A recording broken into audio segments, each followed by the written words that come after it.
Ok, en el ejemplo anterior lo que hicimos fue multiplicar por 2 cada hora que pasaba para obtener el número total de bacterias. Entonces estamos diciendo que básicamente 2 es la base de nuestra función exponencial o es la base de nuestro crecimiento exponencial y cada hora es el exponente. Entonces por cada hora que pasa multiplicamos por 2 cada vez.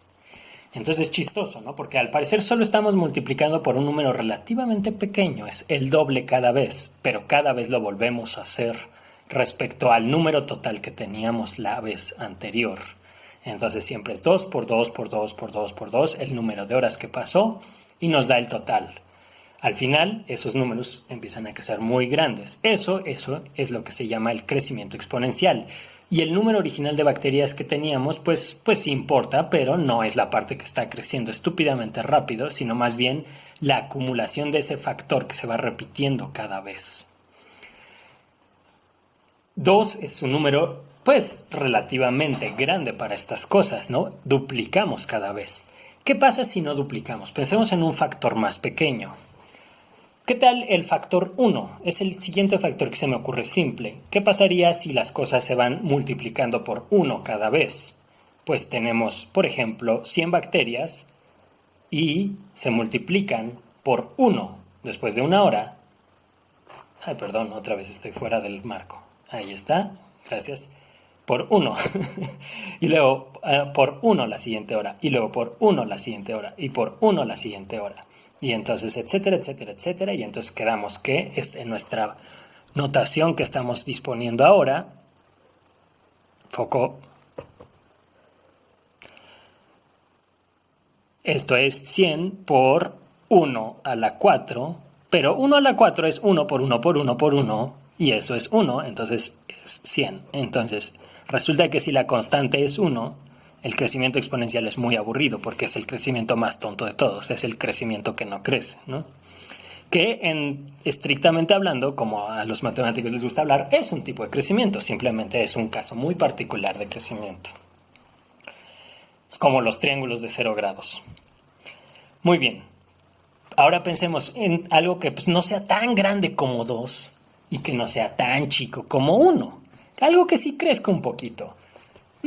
¿Qué crece así proporcional a lo que tenemos en un cierto periodo de tiempo por un número relativamente pequeño?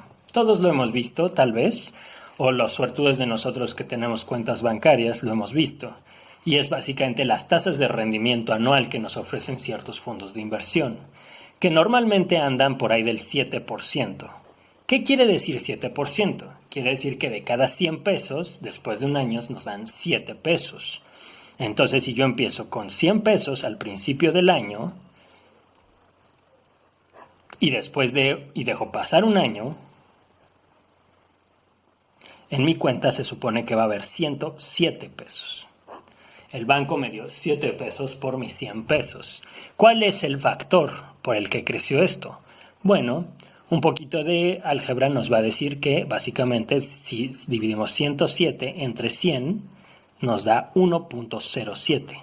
Y cuando hablamos de 7% es solo una forma conveniente de escribir 1 multiplicar por 1.07 cada vez, es decir, agregarle 7 centésimas cada multiplicación. Es lo mismo, es simplemente una notación conveniente que se inventaron hace unos siglos, no sé por qué, a mí no me gusta, pero todo el mundo la sabe manejar. Esto es el 7% anual. Entonces, como podemos ver, después de un año es pequeña. Y un año es el periodo de tiempo que tenemos que esperar para que ese 7% se cumpla.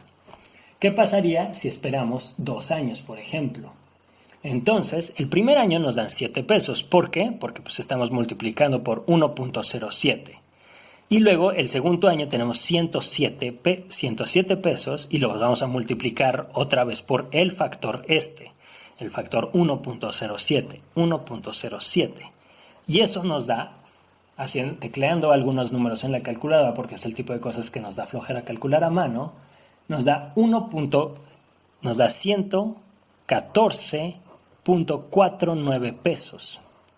Entonces, básicamente nos dio otra vez 7 pesos, pero no nos dio exactamente 7 pesos, nos dio 7.49 pesos, o sea, 7 pesos con casi 50 centavos. Estos 7 pesos son un poquito más grandes que los 7 pesos originales porque ya no son 7 pesos, porque es el 7% de un número que ya había crecido. Entonces, esto es crecimiento exponencial. El número empieza a crecer proporcional a lo que ya teníamos originalmente.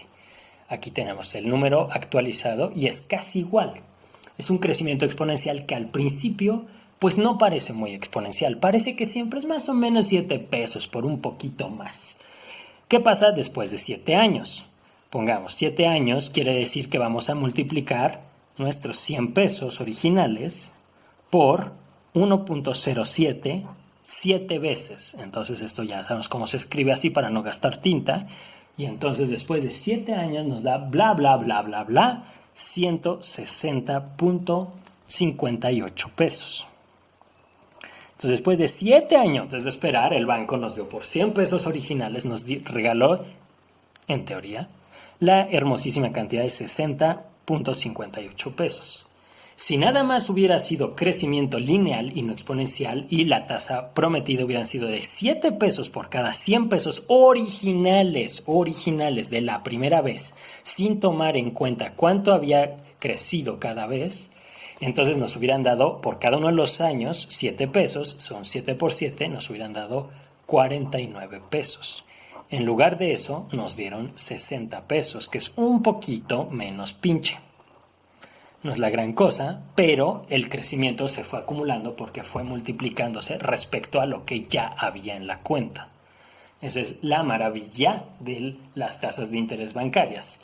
Y bueno, ahí se pueden dar cuenta de que el banco es muy gandalla porque nos ofrece ese 7% de crecimiento para nuestros ahorros e intereses. Pero sabemos todos que si alguno de nosotros le ha pedido préstamos al banco, sabrá que en realidad las tasas para los préstamos a veces son de más del 20% mensual, no anual. Entonces nuestra deuda va creciendo por 1.20 cada mes. Entonces este factor de crecimiento se acumula por mes y como podemos ver son números que están entre 1 y 2. 1.2 y 1.07 son números pequeños, cercanos a 1, ya vimos que 1 no hace nada, entonces pues esto puede parecer inocuo, pero todo el mundo sabe que en realidad esto es una práctica de usura después de muy pocos meses que ocurran. ¿Por qué? Porque este número también crece estúpidamente rápido después de pocos pasos. Si nosotros le pedimos al banco prestado 1,000 pesos y dejamos pasar un mes, después de un mes le vamos a deber 1,200 pesos al banco. Todavía no parece muy grave, ¿verdad? Pero ¿qué pasa si dejamos que pasen unos cuantos meses más? Lo que ocurre es lo siguiente. Tenemos 1,200 el segundo mes. Y luego multiplicamos esto por 1.2 una vez más, ¿no? Por 1.2 es el siguiente mes y esto nos va a dar la maravillosa cantidad de 1,440 pesos. Ya le debemos al banco casi el 50% más, a pesar de que solo ha habido 2 aumentos de 20%. Bueno, algunos podrán decir esto está más cerca del 40% que del 20%, pero vamos a ver qué pasa si dejamos otro paso más. Otro paso más nos da 1,728 pesos. Ese es el siguiente mes. Entonces, después de 3 meses ya le debemos 1,728. Y después de 4 meses le debemos al banco 2,073 pesos.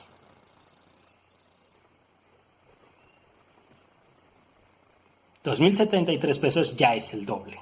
Solo acumulamos 4 veces 20%, pero como no se fueron sumando, sino multiplicando cada uno por el anterior, entonces no fue el 80% que debemos más, es el 107.3% lo que debemos en total de la deuda encima del 100% original. Entonces estamos pagando una deuda que es del 207%. Perdonen ustedes, ya me salió otra vez del marco, 207%, 0.3 para ser exactos. Esto es lo que le estamos pagando al banco de nuestros 1,000 pesos de préstamo originales y esto es la maravilla de tener un banco que pueda cobrar estas tasas de interés, que además en la mayoría de los países es legal.